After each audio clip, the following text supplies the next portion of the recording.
সিলেটের ওসমানী আন্তর্জাতিক বিমানবন্দর থেকে প্রথমবারের মতো সরাসরি কার্গো ফ্লাইট চালু হয়েছে, যা বাংলাদেশের রপ্তানি খাতে একটি গুরুত্বপূর্ণ মাইলফলক। প্রথম ফ্লাইটটি ৬ টন গার্মেন্টস পণ্য নিয়ে স্পেনের উদ্দেশ্যে রওনা দিয়েছে। কার্গো ফ্লাইটের সূচনা ২০২৫ সালের ২-৭ এপ্রিল সিলেট বিমানবন্দর থেকে প্রথম কার্গো ফ্লাইটটি স্পেনের উদ্দেশ্যে যাত্রা করে। এই ফ্লাইটটি গার্মেন্টস পণ্য বহন করে এবং এটি বাংলাদেশ বিমানের নিজস্ব প্রশিক্ষিত কর্মীদের দ্বারা পরিচালিত হয়, যা ইউরোপীয় ইউনিয়নের নিরাপত্তা ও মানদণ্ড অনুসরণ করে।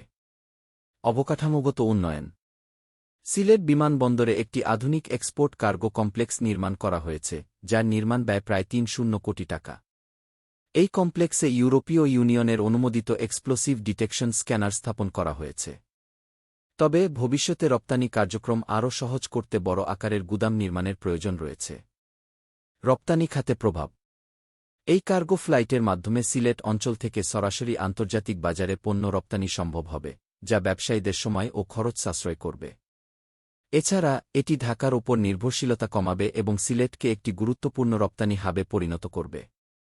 ভবিষ্যৎ পরিকল্পনা সিভিল এভিয়েশন কর্তৃপক্ষ প্রাথমিকভাবে সপ্তাহে ২টি কার্গো ফ্লাইট পরিচালনার পরিকল্পনা করেছে। এছাড়া চট্টগ্রাম বিমানবন্দর থেকেও শীঘ্রই কার্গো ফ্লাইট চালু করার পরিকল্পনা রয়েছে। এই উদ্যোগ বাংলাদেশের রপ্তানি খাতে নতুন দিগন্ত উন্মোচন করবে এবং সিলেট অঞ্চলের অর্থনৈতিক উন্নয়নে গুরুত্বপূর্ণ ভূমিকা রাখবে।